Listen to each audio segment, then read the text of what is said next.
showtime. Oh, ladies and gentlemen, welcome to another episode of the ChannelPro 5-Minute Roundup. Look at news, trends, and tips for the SMB channel in 5 minutes or thereabouts. My name is Rich Freeman. I'm executive editor of the ChannelPro Network, also a co-host of this program.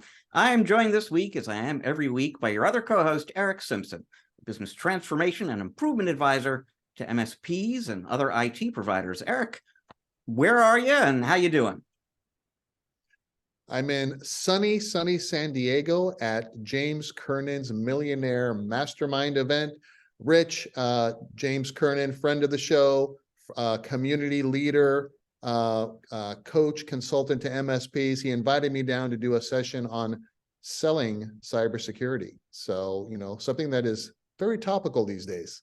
Very timely subject. Yeah, so everything in there sounded good, Eric. San Diego in December sounds pretty good. Yep. James Kernan, masterminds, selling side. It's a home run. Good on you. Yeah, absolutely is. It's beautiful out, and there's no better place to have an event or a quick retreat than San Diego. So I highly recommend it if you can make it out.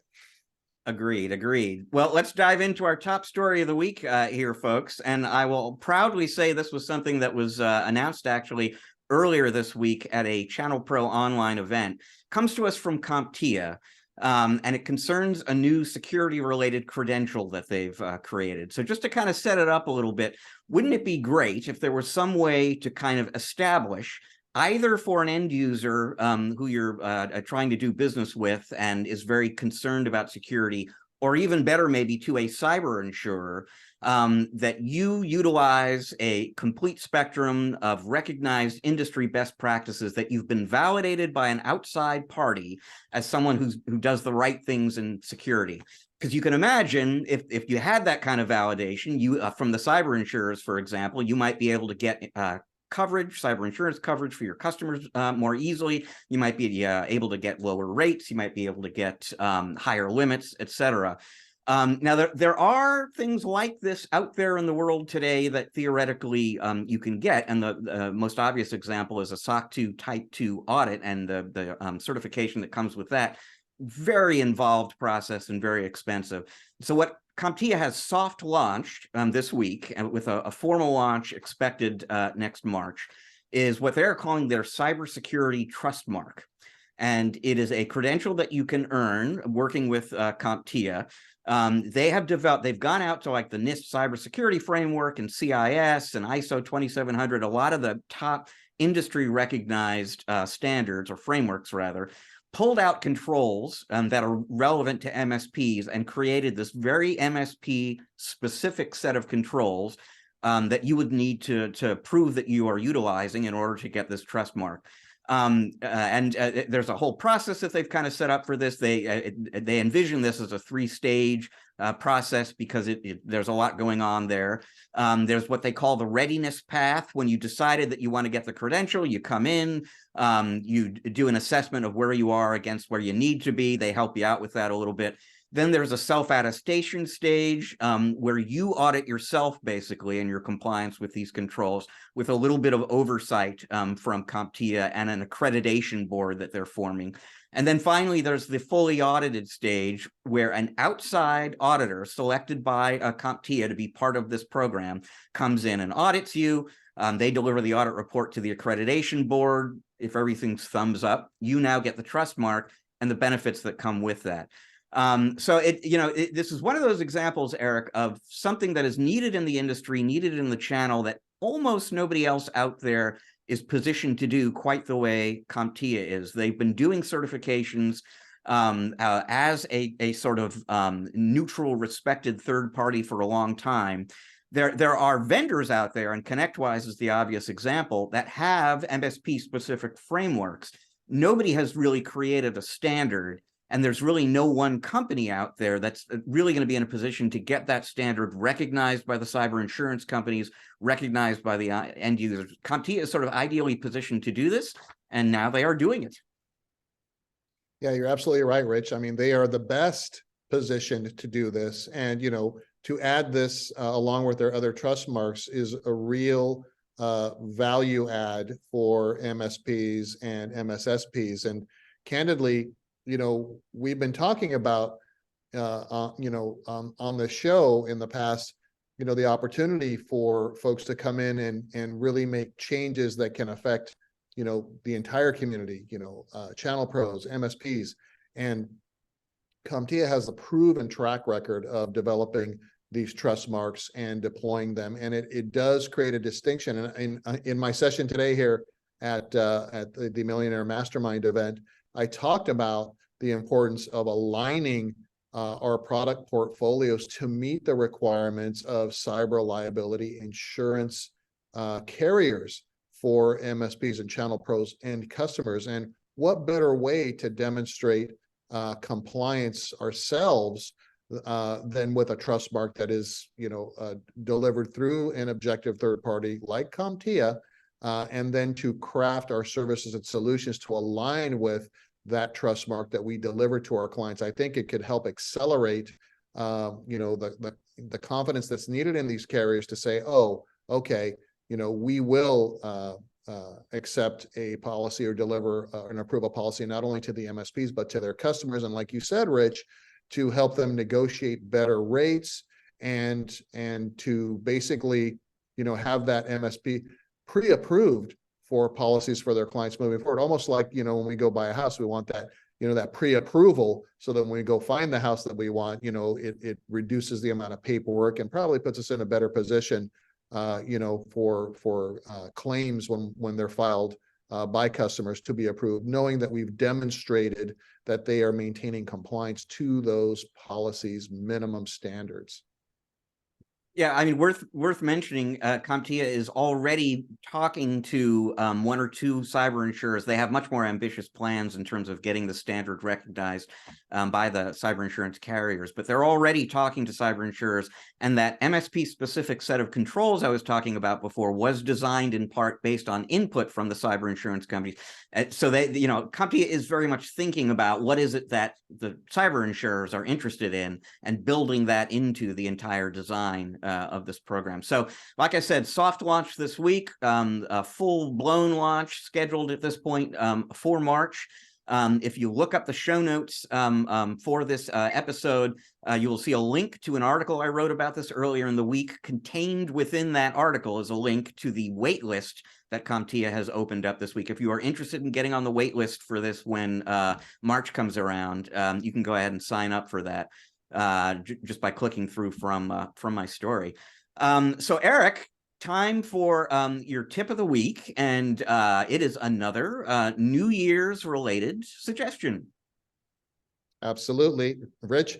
It's time for channel pros and MSPs to update their websites. And the lead in for this is it kind of can tie into leveraging these trust marks and other accreditations that MSPs and channel pros are acquiring in delivering services to help deliver services within frameworks to their clients. So the world has changed, Rich. We talk about it all the time on this program, and it's changed in ways that force us to adjust not only our marketing message and our marketing approach and our sales approach, but how we are represented as channel pros and MSPs on the internet in our website. So the tip of the week is simply that, is to review your website and adjust it to meet what today's buyers are searching for. In fact, I'm going through this right now myself, Rich, on my website, adjusting and tuning to what the changing buyer behaviors, my clients are MSPs and vendors and distributors in the industry, and adjusting things to optimize for SEO, to optimize messaging, to make it a little bit clearer, and to create a little bit more distinction between me and other folks that my target audience may think are in the same category as myself. And so I think for channel pros and MSPs, try to distinguish yourself from anyone else in your category and look a little bit differently, and really, promote the things that today's buyers are looking for.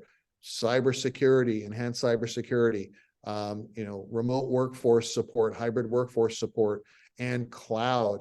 Everybody is rushing to these kind of top three things that have been accelerated, as we've talked before on this program, by the pandemic. And there's no going back. We're not going back to the way things were. I think we can all agree to that. So we need to be skating to where the puck is. So adjust your website, simplify it, tune it for what folks are searching for. Get your accreditations and all of your accomplishments clearly displayed on your website that build trust and confidence in visitors to your site and distinguish you from the rest of the pack. So I'm going to underscore a word you used a few moments ago, simplify, because there is both what you talk about on the website and how you present it to your audience. And both of those things are really important. And so a lot of what you were talking about is making sure that you are showing somebody that you know cloud, you know secure, you know the things that customers are looking for, but presenting that in a way that is going to be easy for people to absorb and arresting and compelling and motivate them to contact you for further information is really critical as well. I mean, in this day and age, nearly 100% of the people who wind up being your customers will have checked you out via your website first before you ever really get to the point of talking to anybody. And so that really is where you're making the first impression, and you really want it to be a strong one, and you want it to be one that's going to hold their attention and draw their interest for further conversation. Right. We don't want a brochure online, right? We don't want an eye chart of all capabilities. We want to reflect our prospects' pain and how we solve those pains. So, picking out, it's better to have a homepage on your site with maybe, 2 or 3 sections and a very simplified menu structure, right? So your menu structure can't be this, list of things or, 8 different categories with, 12, subcategories within those with, items within that.